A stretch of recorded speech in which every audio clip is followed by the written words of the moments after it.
अगर माता सावित्रीबाई फुले ना होती तो मेरी जेब में कलम ना होती, मेरे हाथ में कॉपी ना होती, मेरे हाथ में किताब ना होती। अगर ये सब कुछ है तो उसके पीछे माता सावित्रीबाई फुले खड़ी थी। इस बात को पूरी जिम्मेदारी के साथ में कहता हूं। अभी जब मेरी छोटी बहन आरती गौतम जी मंच पर आई तो जसवंत जी ने कहा कि जब माइक तक वो नहीं पहुंच पा रही, उनकी हाइट कम है, तो जसवंत जी ने इधर से भी कहा कि हाइट छोटी पड़ गई।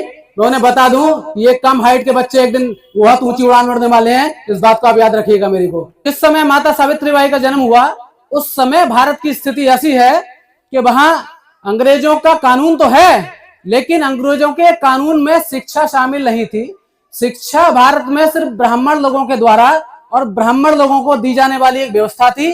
दलितों को, पिछड़ों को, आदिवासियों को, जो शूद्र समाज के लोग थे जिनको वर्ण व्यवस्था में शूद्र बना करके फेंक दिया, उस व्यवस्था में हमको पढ़ने लिखने की आजादी नहीं थी। तो माता सावित्रीबाई का जब जन्म हुआ उसके 4 साल बाद एक और घटना घटी। उसके 4 साल बाद एक अंग्रेज सांसद जिसका नाम था लॉर्ड मैकाले, उसका नाम मैं बार बार इसलिए लेता हूं कि अगर मैकाले ना होता तो माता सावित्रीबाई फुले नहीं बन पाती, मैकाले ना होता तो बाबा साहब अम्बेडकर ना बन पाते, मैकाले ना होता तो साहब कांशीराम ना होते, और मैकाले ना होता तो हम लोग ना होते और आप लोग मंच पर ना बैठ करके चर्चा कर रहे होते। तो मैकाले ने किया क्या?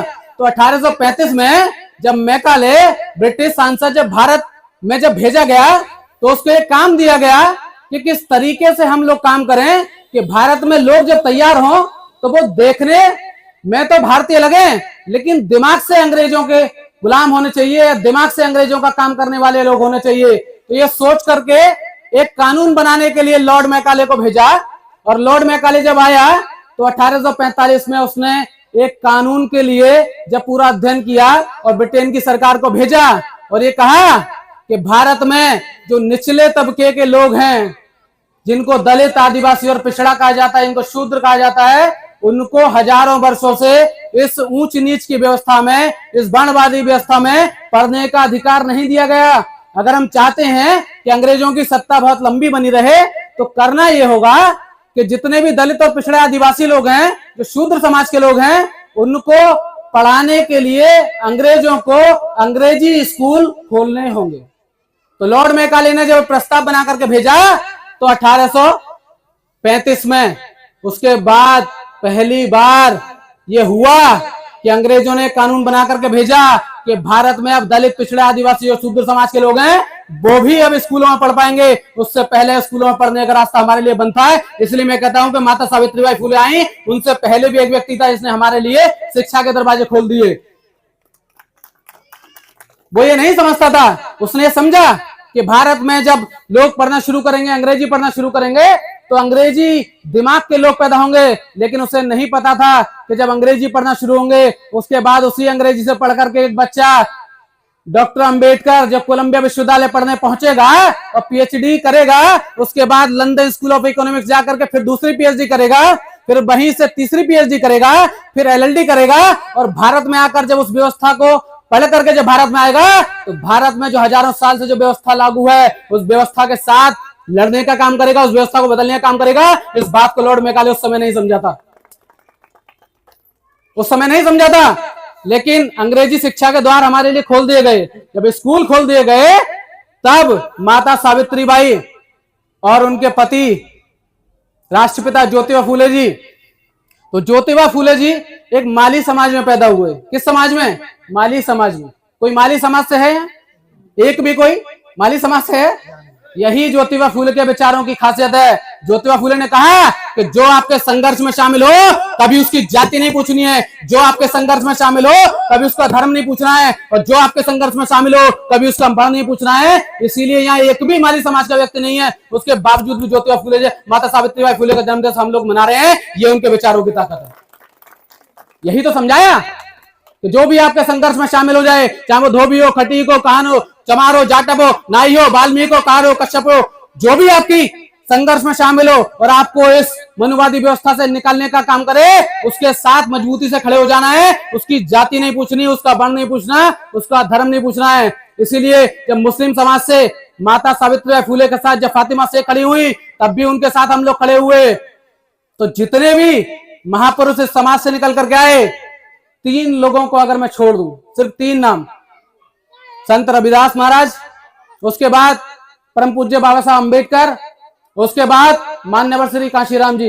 अगर इन 3 लोगों को मैं छोड़ दूं तो उसके बाद ये पूरा कारवां जो 3000 साल से चला रहा है, इस कारवां को यहां तक खींच करके लाने वाले और हमारे कंधे तक देने वाले पिछड़े समाज के लोग रहे हैं। इसलिए पिछड़े समाज को भी नमन करता हूं मैं। पिछड़े समाज के लोग योद्धा समाज के लोग हैं। तथागत बुद्ध जो आज जिस जाति में आते हैं, शाक्य समाज, पिछड़े समाज से थे। चंद्रगुप्त मौर्य, सम्राट अशोक, उसके बाद देखें चाहे पेरियार हो, चाहे साहू महाराज हो, जितने भी समाज के लोग रहे महापुरुष, सब पिछड़े समाज से रहे। 3 लोगों ने इस कारवां में आकर के जब अपना कर्तव्य निभाया, पहले रविदास महाराज ने जो दलित समाज से थे, उसके बाद बाबा साहब अम्बेडकर, तीसरे साहब कांशीराम। इन 3 लोगों की भागीदारी है दलित समाज से। उसके अलावा ये पूरा मिशन, पूरा मूवमेंट पिछड़ा समाज, ओबीसी समाज अपने कंधे पर खींच करके से लाया है। हमें इस बात को हमेशा याद रखना चाहिए। तो माता सावित्रीबाई फुले, उनके पति जो ज्योतिबा फुले जी थे, माली समाज में पैदा हुए, और माली समाज में पैदा हुए तो पढ़ने लिखने का अधिकार तो था नहीं, क्योंकि वो शूद्र समाज में आता है। माली जाति आज भी वर्ण व्यवस्था के हिसाब से शूद्र समाज में आती है, तो पढ़ने लिखने का अधिकार तो था नहीं।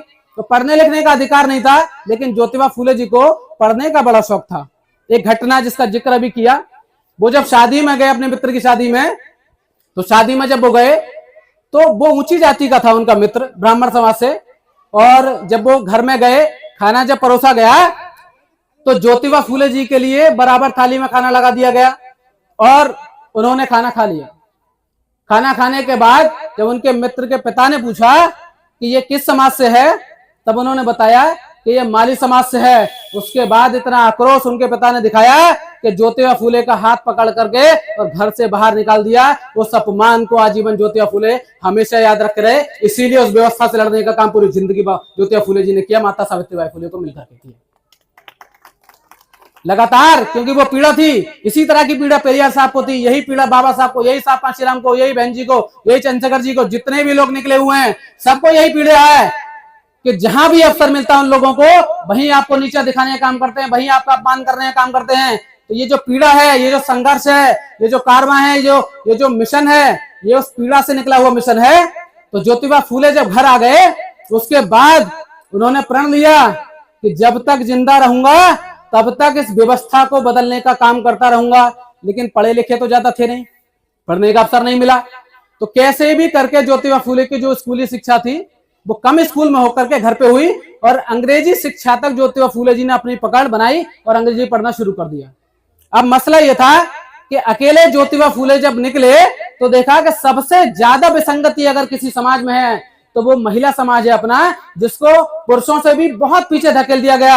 अब ज्योतिबा फुले चाहते हैं कि अगर इस समाज में बराबरी की बात काम करना है, अगर इस समाज के लिए काम करना है, तो महिलाओं को बराबरी की बात जरूर करनी पड़ेगी। ना सिर्फ बराबरी की बात करनी पड़ेगी, बल्कि महिलाओं को बराबरी देनी पड़ेगी। इसीलिए सबसे पहले ज्योतिबा फुले ने अपनी पत्नी माता सावित्रीबाई को शिक्षित किया, स्कूल में पढ़ाया, घर पे पढ़ाया।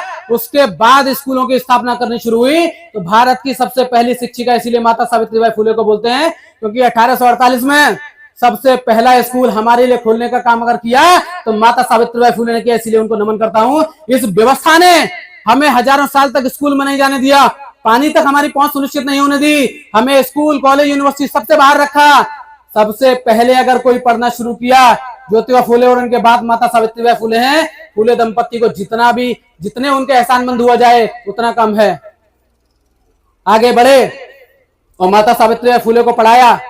पढ़ाने के बाद अब एक अकेले क्या करते, ये सोच करके जैसे ही पढ़ना शुरू किया तो ऊंची जाति के लोगों ने उनके पिताजी को भड़काना शुरू कर दिया। उनके पिताजी से कहा कि अगर लड़कियां पढ़ जाएंगी, अगर महिलाएं पढ़ जाएंगी तो दूसरे पुरुषों के साथ भागना शुरू कर देंगी। दूसरे पुरुषों के साथ अगर महिला पड़ जाएगी तो चिट्ठी लिखना शुरू कर देगी पुरुषों को। इस तरह की मानसिकता उनके पिताजी के दिमाग में डालने की कोशिश की। चूंकि वो व्यवस्था उस समय मजबूत थी, तो उस व्यवस्था ने अपनी मजबूती से जड़ें जो जमा रखी थी, मजबूरन ज्योतिबा फुले जी के पिता को उनको और उनकी पत्नी को घर से निकाल देना पड़ा। और रात के अंधेरे में वो घर से निकल आए। उनको पनाह देने वाला अगर कोई था उनके साथ तो फातिमा सना शेख और उनके भाई उस्मान शेख थे। इसलिए मुस्लिम समाज के इन योद्धाओं पर भी मैं गर्व करता हूं। पिछड़ा समाज का व्यक्ति रात को, आधी रात को हमारे लोगों के लड़ने के लिए निकल आया। उसको अगर पनाह देने वाला अगर कोई था तो मुस्लिम समाज के लोग थे, और उनके साथ मिलकर के ज्योतिबा फूले जी ने सबसे पहले अपनी पत्नी को पढ़ाया। और पढ़ाने के बाद, क्योंकि उन्हें पता था अगर हमें स्कूल खोलने हैं तो हमें ट्रेनर की जरूरत पड़ेगी, ट्रेंड शिक्षक हमारे पास होने चाहिए। तो आप सोचिए, एक युवा पुरुष अपनी पत्नी को एक ट्रेनिंग स्कूल में दाखिला दिलाता है। दाखिला दिलाने के बाद पहले 6 महीने उनको ट्रेनिंग करवाता है। उसके बाद जब वो ट्रेनिंग कर लेती हैं तब पहला स्कूल खोलते हैं। और पहले स्कूल में क्या है आप जानते हैं? आप ये समझते हैं कि ऐसे स्कूल जो हमारे यहाँ बने हुए हैं इस तरह का स्कूल था क्या? नहीं था। ज्योतिबा फूले और सावित्रीबाई फूले बैठी हुई थी जमीन पर, और उनके साथ 9 बच्चियां, सिर्फ 9 बच्चियां, उन 9 बच्चियों और कलम बनी आम के पेड़ की एक डंडी, और स्लेट बनी या ब्लैक बोर्ड बना आपका जमीन। और माता सावित्रीबाई फूले ने आम के पेड़ की डंडी से जमीन का सीना चीरते हुए लिखा कि हमको शिक्षित होना है और अब स्कूल खोलते जाना है। ये ताकत माता सावित्रीबाई फूले और ज्योतिबा फूले जी की। वहां से मिशन शुरू हुआ, जमीन पर लिख लिख करके बताना शुरू किया। पहले 9 बच्चों के साथ एक स्कूल शुरू हुआ, फिर 4 साल में 18 स्कूल शुरू हुए। और 18 स्कूल जब शुरू हो गए तो अंग्रेजों ने देखा कि ज्योतिबा फूले, जिसके पास कोई व्यवस्था नहीं है, कोई संसाधन नहीं है, एक ऐसे व्यक्ति ने उन स्कूलों से ज्यादा बच्चे अपने स्कूल में शामिल कर लिए, एडमिशन कर लिए। जो अंग्रेज उन स्कूलों को चला रहे थे उनसे ज्यादा बच्चे एक समय पर माता सावित्रीबाई फूले के स्कूल में आ गए। तब अंग्रेजों ने माता सावित्रीबाई फूले और ज्योतिबा फूले जी को सम्मानित करने के लिए कार्यक्रम किया। और आप देखें किस तरीके से माता सावित्रीबाई फूले ने बच्चियों को ट्रेंड किया और पढ़ाया। तो जब सम्मानित करने के लिए मंच पर जब एक अंग्रेज अधिकारी आया और एक बच्ची को जब सम्मानित करने के लिए बुलाया तो बच्ची से पूछा कि तुम्हें क्या चाहिए?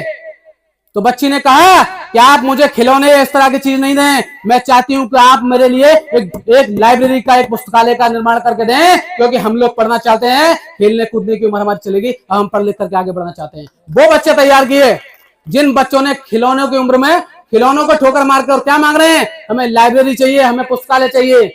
और अंग्रेज अधिकारियों ने पुस्तकालय बनवा करके दिया, तब जाकर के स्कूल आया।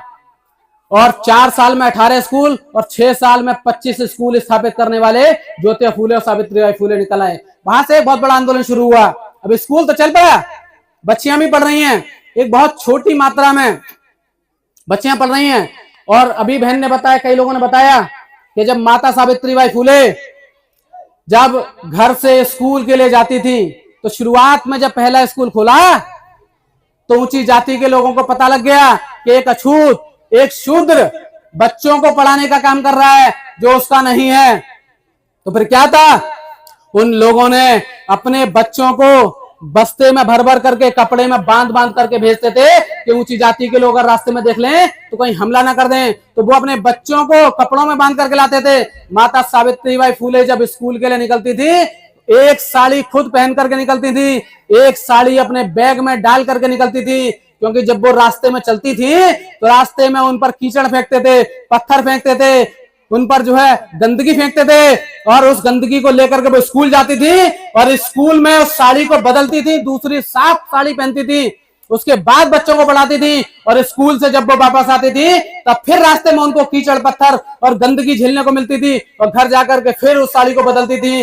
रोजाना दिन में 2 साड़ियां खराब होती थी। इस तरह से संघर्ष करके हमारी बच्चियों के हाथ में आज कलम कॉपी किताब आई है, जो आज IAS, IPS, कलेक्टर, प्रोफेसर, वकील, डॉक्टर, इंजीनियर, विधायक, सांसद, मंत्री और मुख्यमंत्री तक हम लोग पहुंचे हैं। ये ऐसे ही नहीं पहुंचे हैं, इसके पीछे 1848 में ज्योतिबा फूले और सावित्रीबाई फूले की ताकत थी, इसलिए हम लोग आज यहां तक पहुंचे हैं। ये कारवा कोई एक दिन का कारवा नहीं है, मैंने कहा 3000 साल से लगातार चलता हुआ कारवा है। बीच में 600-700 साल रुका, लेकिन ज्योतिबा फूले के आने के बाद इस कारवा में लगातार तेजी आई।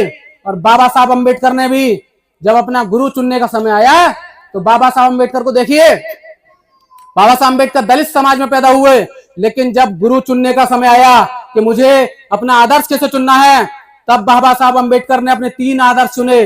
3 उन्होंने कहा कि सबसे पुराने समय प्राचीन भारत से मैंने बुद्ध को चुनता हूं, और इसलिए चुना क्योंकि बुद्ध वो थे जिन्होंने सबसे पहले वर्ण व्यवस्था के खिलाफ क्रांति की, ना सिर्फ क्रांति की बल्कि दलितों, पिछड़ों, आदिवासी, शूद्रों को अधिकार दिए और महिलाओं को अधिकार दिए। इसलिए सबसे पहला गुरु मैं बुद्ध को स्वीकार करता हूं, पिछड़े समाज से आते थे। उसके बाद बाबा साहब ने कहा कि मध्यकाल में जहां मुस्लिमों का शासन था, उस समय सबसे मजबूती से अपनी आवाज को मुखर करने वाले संत कबीर महाराज, जो हिंदू और मुस्लिम दोनों के पाखंडवाद पे कहते हैं, हिंदुओं के लिए कहते हैं कि पाथर पूजे हर मिले तो मैं पूजूं पहाड़, तो ताते तो चकिया भली और पीस का है संसार। वहीं मुस्लिमों के लिए भी कहते हैं तो पत्थर पत्थर जोड़ के मस्जिद लाई बनाए और ताचड़ मुल्ला बांग दिया कि बहरा हुआ खुदा है।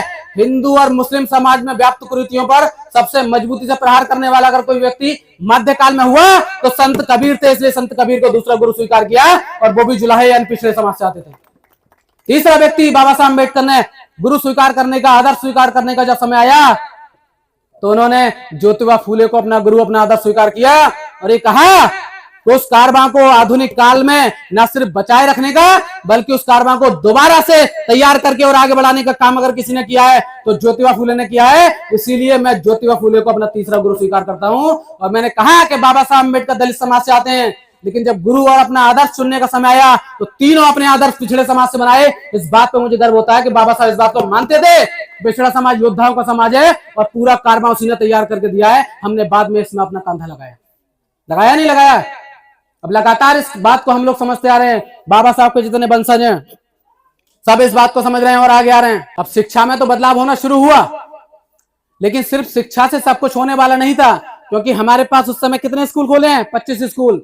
25 स्कूलों में कोई बहुत ज्यादा संख्या नहीं थी बच्चों की, तो एक बहुत बड़ा परिवर्तन हो जाए उससे, ये उस समय संभव नहीं था। तो ज्योतिबा फूले जी को लगा कि समाज में और जो बुराइयां हैं उन सब बुराइयों पे अगर मैं काम नहीं करूंगा तो सिर्फ शिक्षा से हम लोग आगे बढ़ जाएंगे, ये बात संभव नहीं हो पाएगी।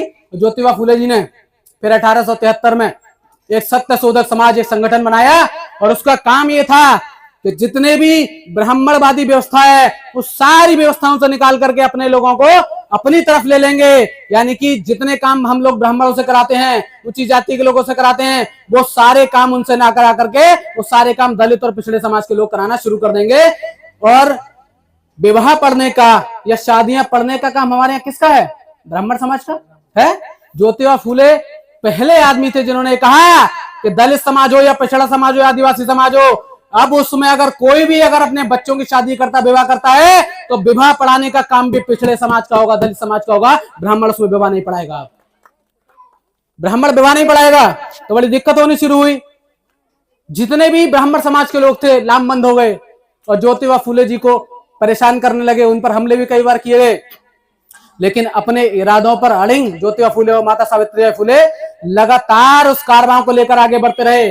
उन्होंने बाल विवाह पर प्रतिबंध लगाने के लिए भी कानून बनवाया कि जो बच्चियां हैं हमारी 7-8 साल की, 9 साल की बच्चियों की शादी उस समय कर दिया करते थे, तो उससे बच्चियों का मानसिक और शारीरिक स्वास्थ्य भी खराब होता है। अब आप सोचें कि आज अगर 9-10 साल की बच्चियों की शादी कर दें तो क्या होगा? फिर माँ बाप को पुलिस ले जाएगी नहीं ले जाएगी? क्यों? क्योंकि 9-10 साल की बच्ची क्या है, अभी बालिक नहीं है। 18 साल की उम्र हम मानते हैं, सरकार मानती है कि शादी के लिए परिपक्व होती है। उस समय 7-8 साल की, 9 साल की बच्चियों की शादी कर रहे थे। तो ज्योतिबा फूले इस बात को जानते थे, माता सावित्रीबाई फूले इस बात को जानती थी कि अगर एक सही उम्र पर बच्चियों की शादी अगर नहीं की गई, उससे पहले अगर शादी कर दी गई तो बच्चियों का शारीरिक स्वास्थ्य भी खराब होगा, मानसिक स्वास्थ्य भी खराब होगा। जब वो बच्चों को पैदा करेंगे, संतान पैदा करेंगी तो बहुत कमजोर संतान पैदा होगी। इसीलिए ज्योतिबा फूले, सावित्रीबाई फूले जी ने एक आश्रम खोला कानून बनवाने के बाद।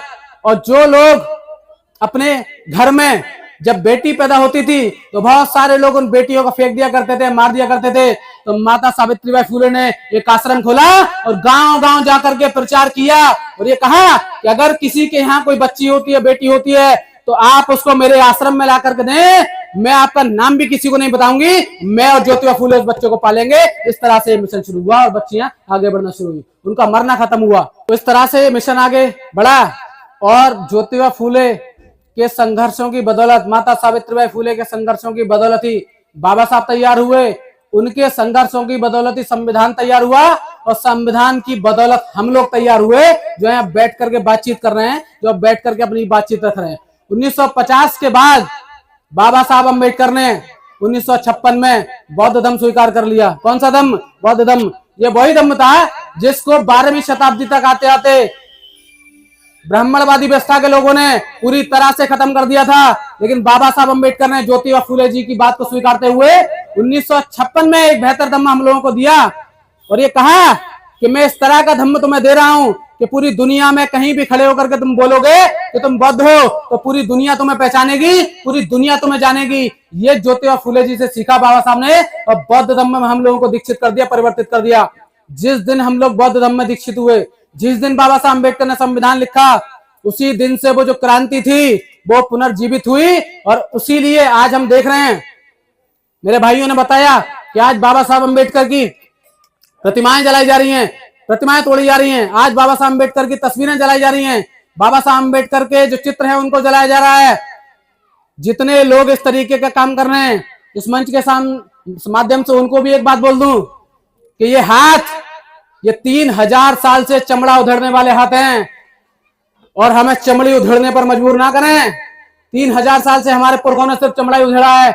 अगर इस तरीके की बदतमीजी बंद नहीं हुई तो यह समाज चमड़ी उधेड़ने का काम भी करता है। इस बात को भी मेरे को याद रखिएगा। जितने भी लोग बाबा साहब की प्रतिमा जला रहे हैं, तोड़ रहे हैं, उनको नुकसान पहुंचाने का काम कर रहे हैं, ये इसीलिए हुआ क्योंकि संविधान उन लोगों से पचाया नहीं जाता। संविधान में जब बराबरी का अधिकार दे दिया कि जिन लोगों के जूतों पर तुम हजारों साल बैठे हो, तुम्हारे पुरखे उनके जूतों पर बैठे हैं, उन्हीं लोगों के बराबर में कुर्सी पर ला करके बाबा साहब अम्बेडकर ने बिठाया कि नहीं बिठाया, बताइए।